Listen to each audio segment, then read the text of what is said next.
Hi, folks. I'm back.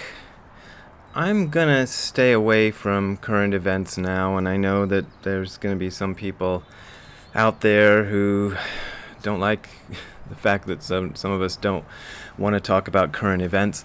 But I think it's important that there be some people out there not talking about current events, talking about something broader and more universal and more eternal than current events. But in order to talk about that, I want to tell you a story of something that happened 2 days ago. As I've mentioned on this video channel before, we just got ourselves a dog, Ziggy Pup. And 2 days ago, things were even more frantic than they are today. And there were still protests going on and looting, and there were sirens running up and down the street all day. In the midst of all that, I opened the door, our front door, and Ziggy got out. And me and my girlfriend were pretty frantic because we live near a big street, and that's where Ziggy was headed because that's where he goes when he goes to the bathroom. And chasing him was not working because he's a little dog. He goes faster than us, and he was scared of us because we were so frantic. I made an attempt to get him and ended up injuring, well, yeah, I can't show you, but both of my knees are skinned up like crazy, and I've still got Band-Aids on them, and I got a bunch of cuts on my hand too.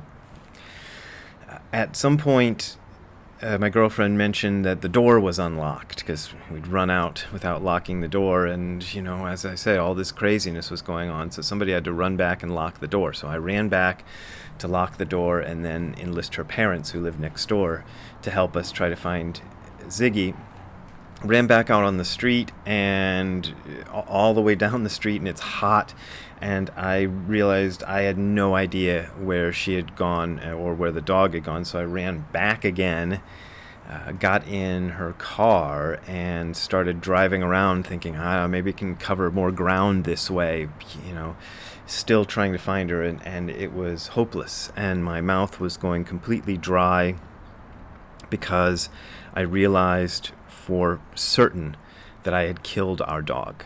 There was no way, with all the traffic, with a protest scheduled to come down the street. They never actually did come, but we'd heard that there was a protest scheduled to come down the street soon, with all the people out, with everybody driving so fast on that street because of things going on. I just thought, I've killed this dog. I have killed our dog. And I was absolutely certain. Even as I'm telling this story, my mouth is going dry the way it went dry while I was driving around in that car. But there was no way. Given the situation that was going on, there was absolutely no way around it. I had killed our dog, and this was just another tragedy mounted on top of all the other tragedies that were going on, and something that we would have to live with for the rest of our lives. And I'm driving around still looking for the dog, and my phone buzzes. Now, my girlfriend had not taken her phone with her, but I picked my phone out of my pocket, and it was a text from my girlfriend's mother's phone number. And it was my girlfriend saying, "We got him, you can come back." And I had to look at this text message like 5 times because I couldn't believe it was true. I couldn't believe it was real. I thought, is this some old text that just appeared in my feed somehow? I don't know. Computers are weird. And I'm looking at the timestamp. I'm pulling over the car and looking at it to make sure that, yes, that says it's today, and that says it's 4:07 p.m., and that's 2 minutes ago. So this is definitely a text from today. And I had to go, I was so frantic and crazy at that moment that I was like less than a mile away from where I've been staying for the past 3 months, but I had no idea how to get back. So I Google mapped the way back home from like 3/4 a mile away from where I've been living. and got the car back, and there was Ziggy Pup, and he was fine. He had a bunch of diarrhea on his tail because apparently he'd pooped himself after my girlfriend caught him, and but he was all right. Ziggy Pup was alive and well and happy, happier. He was still a bit shell shocked, but happy to see us.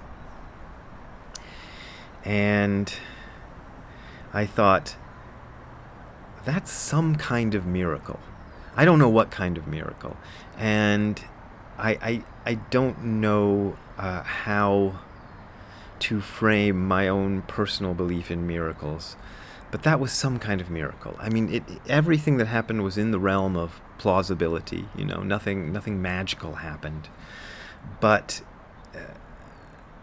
if you'd seen the situation we were in, I'm sure everyone would have agreed there was no way we were ever going to get that dog back alive, and we did. And I thought, well, if we can get that dog back alive, maybe anything can happen. I offer that to you for whatever it's worth. And I'm going to offer you something else that was of deep comfort to me last night amid sirens and noises and things that had me, pretty disconcerted. I read this, and I'll read it to you. This is Sri Nisargadatta Maharaj. I hope I'm pronouncing that right. Watch your mind, how it comes into being, how it operates. As you watch your mind, you discover yourself as the watcher. When you stand motionless, only watching, you discover yourself as the light behind the watcher. The source of the light is dark. The unknown is the source of knowledge. The source alone is.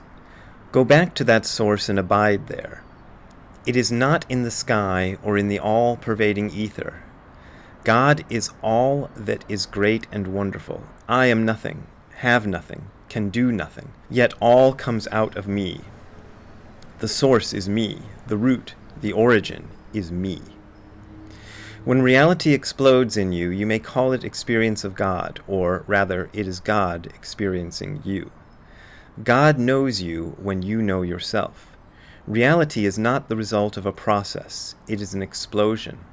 It is definitely beyond the mind, but all you can do is to know your mind well. Not that the mind will help you, but by knowing your mind, you may avoid your mind disabling you. You have to be very alert, or else your mind will play false with you. It is like watching a thief. Not that you expect anything from a thief, but you do not want to be robbed. In the same way, you give a lot of attention to the mind without expecting anything from it. Or, take another example. We wake and we sleep. After a day's work, sleep comes.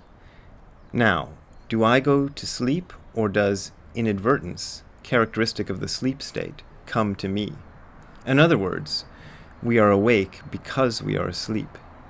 We do not wake up into a really waking state.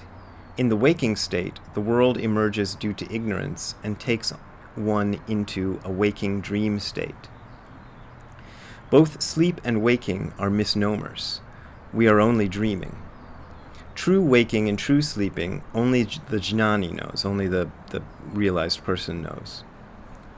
We dream that we are awake. We dream that we are asleep. The three states are only varieties of the dream state. Treating everything as a dream liberates. As long as you give reality to dreams, you are their slave. By imagining that you were born as so-and-so, you become a slave to the so-and-so. The essence of slavery is to imagine yourself to be a process, to have a past and future, to have history. In fact, we have no history. We are not a process. We do not develop or decay. See all as a dream and stay out of it. Thank you. I deeply regret getting too caught up in the dream over the last few days and saying a few things that were probably not correct or not good on social media. I've gone back through my Facebook and Twitter accounts as much as I'm able to because I don't want to see anything there, and deleted a bunch of things.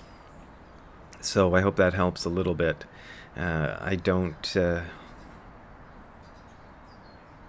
I don't mean those things, you know. Uh, it's just getting caught up in things that makes one do this, and it's very difficult in the current situation not to get caught up in it. But I hope that you will be able to find a way not to get caught up in it, because I think it's very important that some of us remain a little bit away from it. That's all I got. If you feel like making a donation, I gotta say that. I'm sorry. But you can donate to the link I'm giving you below. You don't have to. I know things are crazy for everybody. It's just one of the things I have to say at the end of every video to make sure, things keep going for me. We'll see you next time. I hope that the next time I see you, I'll have a better reason to smile and to be cheerful. Talk to you later. Bye.